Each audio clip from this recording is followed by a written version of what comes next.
Diary of a Sex Offender. Life on parole.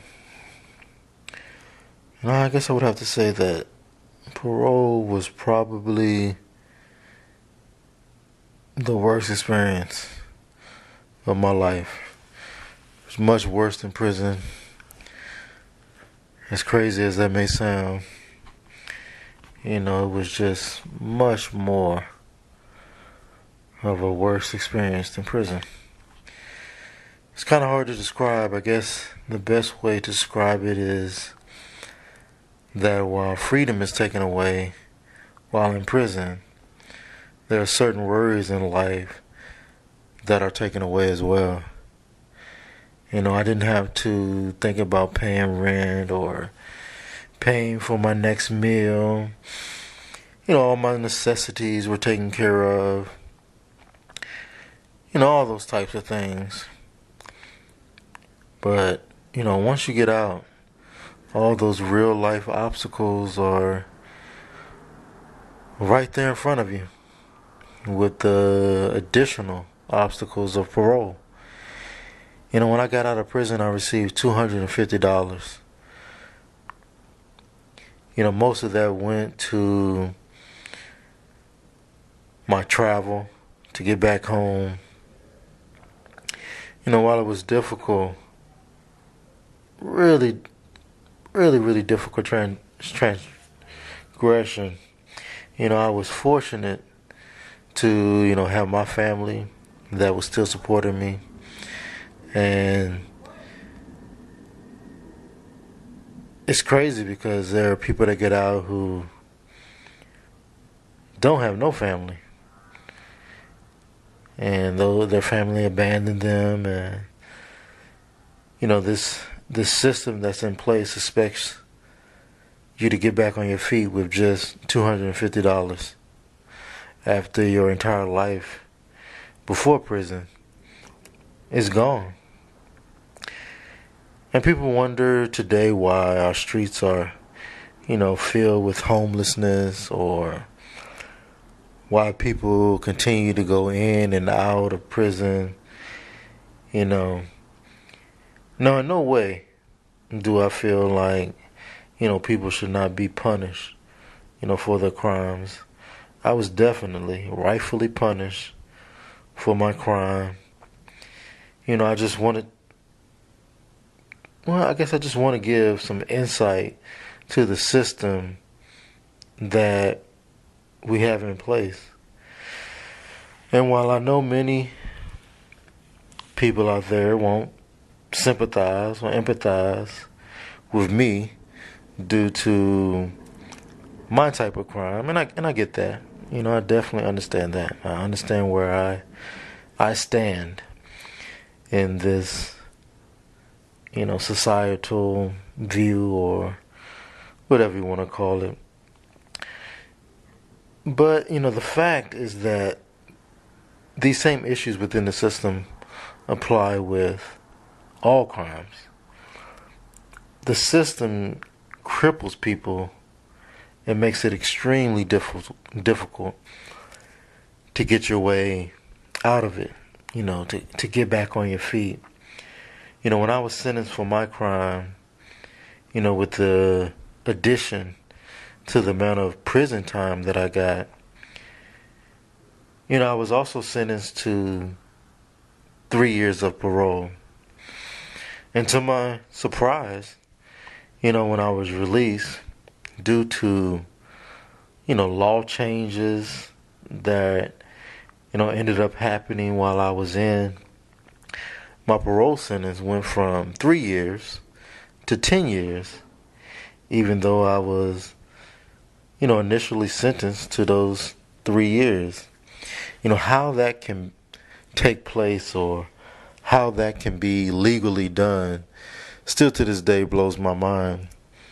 Where a judge literally signs off on your prison sentence and your parole sentence, and all that can be upheld by a law change with no explanation. I think that was the most difficult thing for me, I talked to my parole agent about it, and he had no explanation. He was just like, well, that's what it is, you just got to deal with it. And it's interesting, but it was tough to swallow. But, it is what it is, and that was a scenario and a situation that I had to deal with, no matter how unfair I thought it was. In any case, I had over 100 different parole conditions to follow or run the risk of being violated. There were things like GPS monitoring.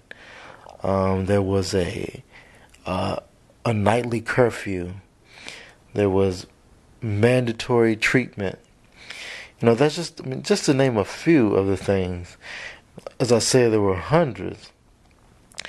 And with all of that on my plate, I was still left with having to find a place to live and find a job, all these things which were, in my circumstance, all extremely difficult to do. In addition to that, there were certain clauses within my parole conditions that made things even harder. When you think of getting a job and applying for jobs, the reality of the situation is that, not every company does background checks. But, there's some that, only do a 5-year background check or a 7-year background check or, a 10-year background check. If you're clear, they hire you without, needing any additional information. They don't really pry into your background any more than what their company sets out to do in terms of background checks. So, if I had committed a crime in 2010, for an example, and I'm looking for a job in 2017, and the company that I apply to get hired at only does a 5-year background check, I would be in the clear and would stand a good chance of, getting hired. That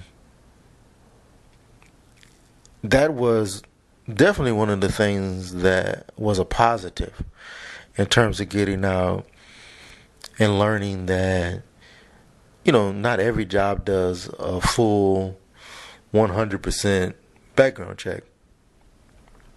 It was good to see that there are some companies that understand that, not everyone is perfect. There are people out there that have hardships and have done wrong and have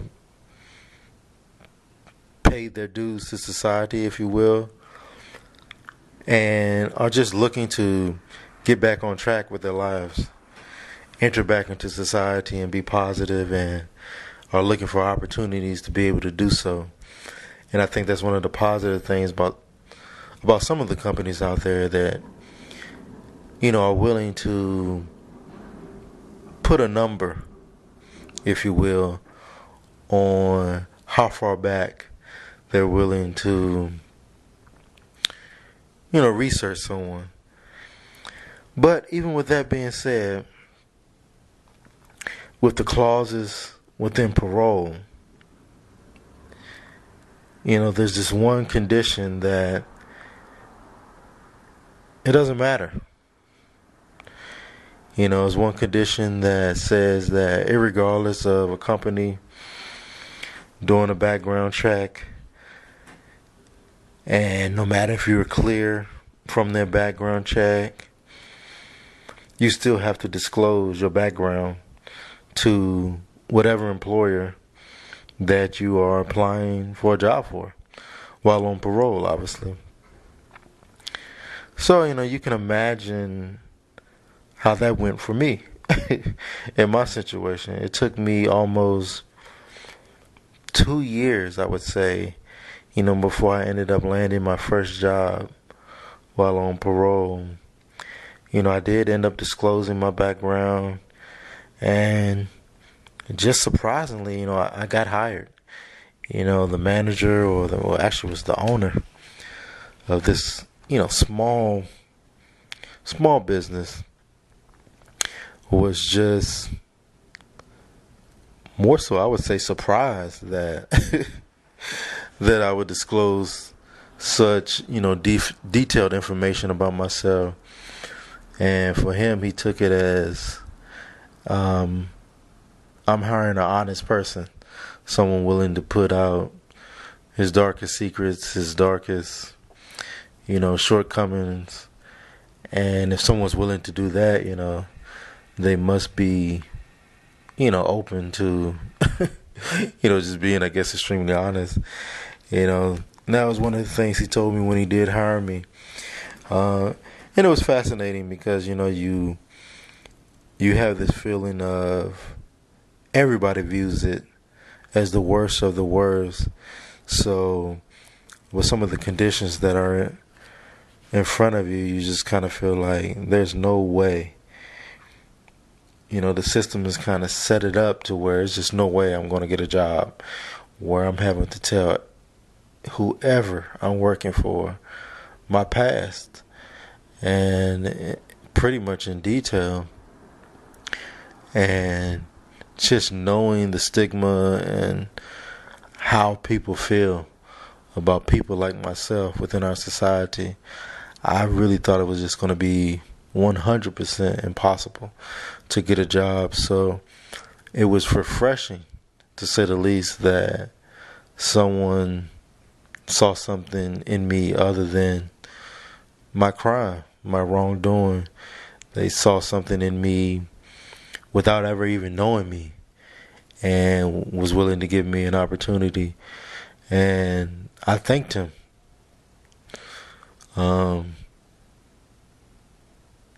I just thanked him so much for the opportunity, and that opportunity, because of it, I just worked extremely hard at the particular job. And it was just a really good feeling.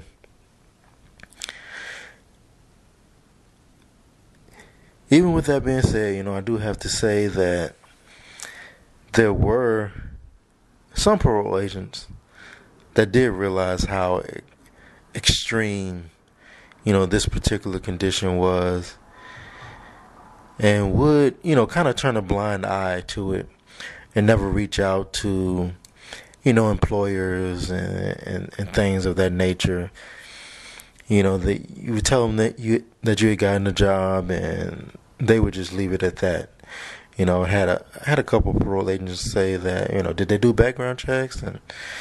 And for the ones that did, I would just say yeah. And but it just let you know that, they weren't going to take it any further than that. Obviously they could reach out to the employer and be like, oh, who you hiring, and he did this, he did that, or whatever.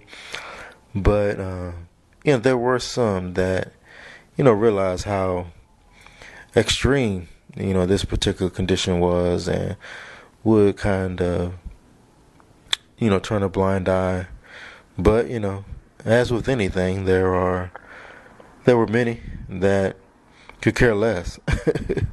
Like most people I would consider within our society, they could care less about these certain conditions.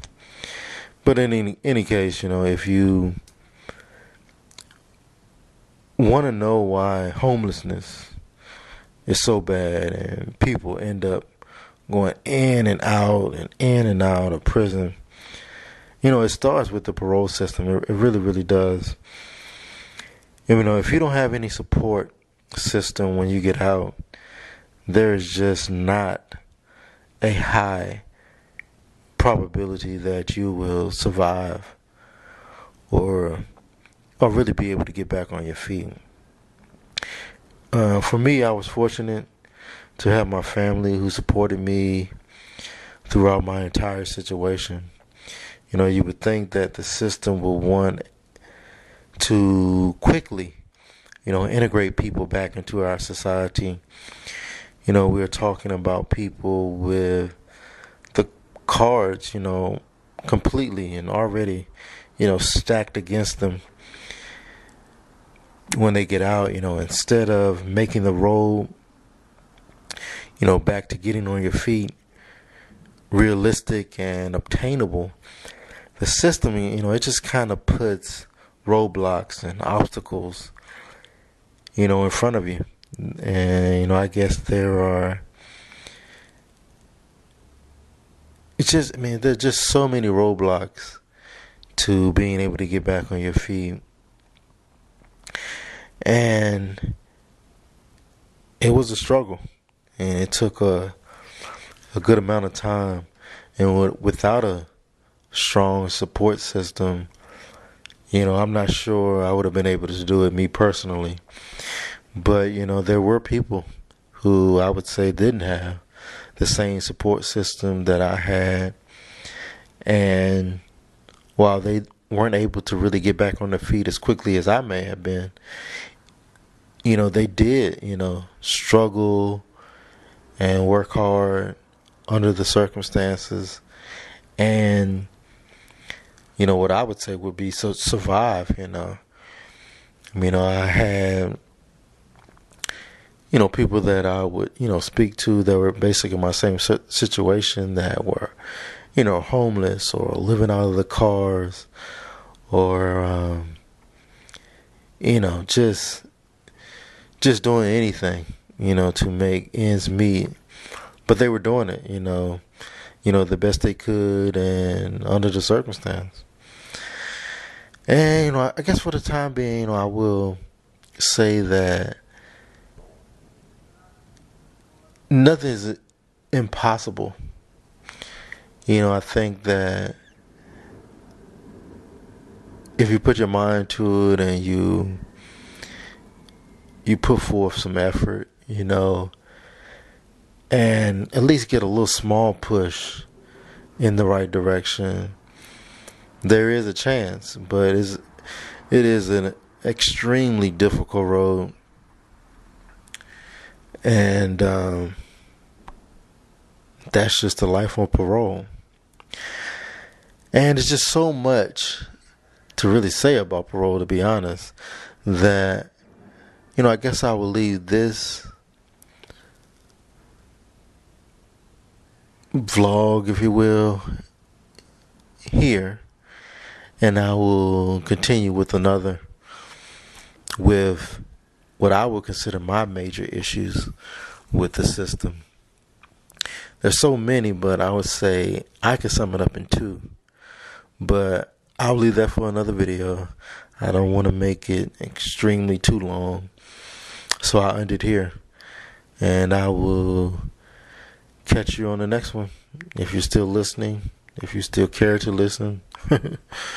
But I will end it here. I'm out.